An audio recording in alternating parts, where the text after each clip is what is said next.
सुप्रभात। विश्वरूप और विश्वेश्वर। विश्वरूप और विश्वेश्वर। अर्जुन जब भगवान श्री कृष्ण के विराट रूप को देखने लगे हैं तो विराट रूप बड़ा विलक्षण है। अर्जुन ने विराट रूप के लिए कहा कि महाराज दर्श्यात्मान मव्ययम, आप अविनाशी रूप को दिखाइए। दृष्टवीक्षामि ते रूपमेश्वरम, आपका ईश्वर संबंधी रूप देखना चाहता हूँ, अविनाशी रूप देखना चाहता हूँ और विश्व रूप देखना चाहता हूँ। पश्यामि विश्वेश्वर विश्वरूप, पश्यामि विश्वेश्वर विश्वरूप, आप विश्वरूप और विश्वेश्वर हों।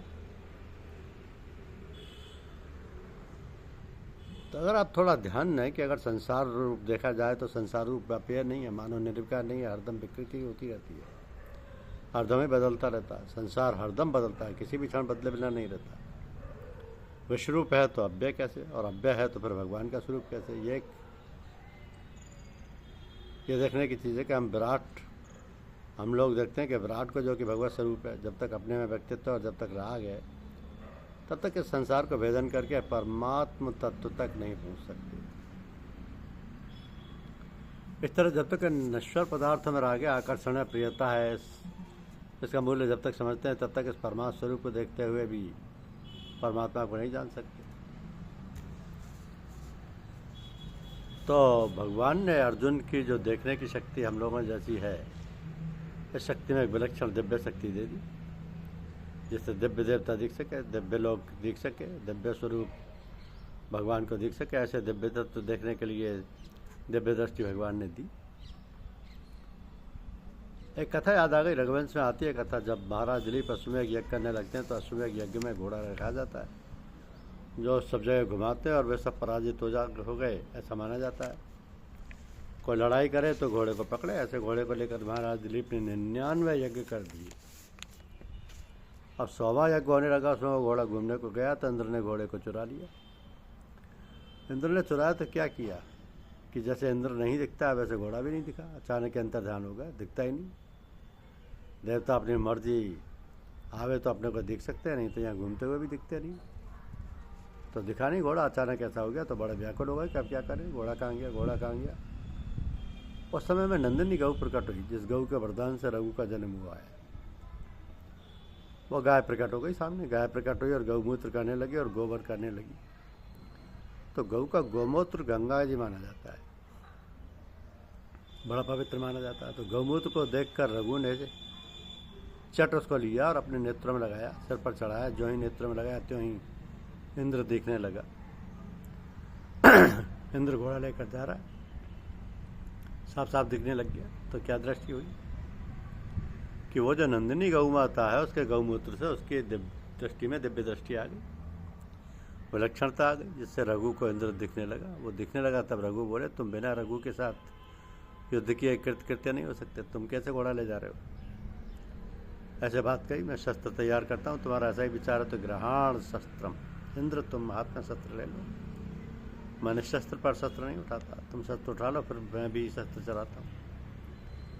ऐसा कहकर उसने युद्ध किया, युद्ध ऐसा जोरदार किया कि इंद्र को हरा दिया। तब वो इंद्र कहता है कि देखो संसार में मेरे को शतक्रतु कहते हैं। शतक्रतु का अर्थ है कि 100 यज्ञ करने वाला। तो 100 यज्ञ करने वाला मैं एक ही हूँ, और तुम्हारा पिता मेरी ही मर्यादा भंग करके 100 यज्ञ कर रहा है। 2 शतक्रतु हो जाएंगे, इस वास्ते मैं दूसरा शतक्रतु नहीं चाहता।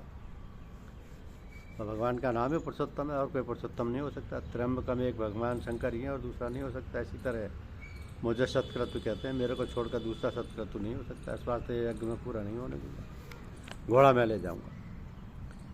ऐसा कहकर उसने युद्ध किया। तो युद्ध करने में इंद्र हार गया। तब भी उसने जिद किया। तब रघु ने इंद्र से कहा कि कोई बात नहीं, परंतु मेरे पिताजी को 100 यज्ञ पूरे होने चाहिए। 100 यज्ञ में किसी प्रकार की कमी नहीं होनी चाहिए। तुम यज्ञ नहीं करने देते तो नहीं करने दो, परंतु 100 यज्ञ का महात्मा पूरा होना चाहिए, उसमें किंचित मात्र भी कमी नहीं रहने दीजिए चाहिए, नहीं तो लड़ो मेरे से। ऐसा कहा तो ठीक है, वरदान दे दिया कि तुम्हारे पिता को 100 यज्ञ का पूरा महात्म्य हो जाएगा। तब रघु बोला, मेरी एक और बात है, तुम्हारा आदमी यहाँ से जाकर मेरे पिताजी को कह दे कि इंद्र ने ऐसा वरदान दिया है, 100 यज्ञ आपका हो जाएगा। ऐसा हो जाकर समाचार का है, नहीं तो मैं नहीं जाऊंगा बिना घोड़ों के लिए। तब इंद्र के आदमी ने जाकर कहा। अब ये कथा ये कहती है कि एक दिव्य दृष्टि होती है, दिव्य दृष्टि से सब चीज़ दिखने लगती है। अर्जुन को ऐसी दिव्य दृष्टि दी है, उस दिव्य दृष्टि से भगवान का अविनाशी रूप दिखने लगा। तो भगवान का ये विराट रूप है, ये संसार नहीं है, तो बदलता है प्रतिक्षण, परंतु इसमें जो भगवान है स्वयं वह बदलते नहीं। वो विराट रूप में परमात्मा है साक्षात। अब उस साक्षात परमात्मा को साक्षात दृष्टि वाला ही देख सकता है। दूसरा देखेगा तो विराट रूप सुन लेगा, परंतु देखेगा संसार रूप से ही। जब भीतर पदार्थों के भोगों का राग पड़ा है, रुपये पैसे पदार्थ आदि का महत्व पड़ा है, मान बढ़ाई आदि का महत्व पड़ा है, ये जब तक पड़ा तब तक वो दृष्टि खुलती नहीं जो उसका परमात्मा का स्वरूप दिख सके। देख नहीं सकता, आड़ वही आ जाती है। जैसे बच्चा खिलौने में अटक जाता है, रुपया तक देख नहीं सकता, रुपया भी कोई चीज़ है, नहीं देख सकता। ऐसा परमात्म तत्व है। तो ऐसे रुपये आदि के महत्व में फंसा हुआ जो परमात्म तत्व है, वो सब जगह परिपूर्ण विराट रूप में परमात्म रूप को नहीं देख सकता। उसकी दृष्टि संसार में उलझी रहती है। तो जब तक उस तत्व को जान नहीं सकते, उस वास्तव वैराग्य को बिना उसको समझ नहीं सकते, तो क्या करें।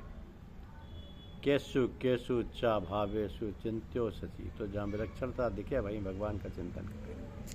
धन्यवाद। यूट्यूब चैनल को लाइक और सब्सक्राइब अवश्य कीजिए। शुक्रिया।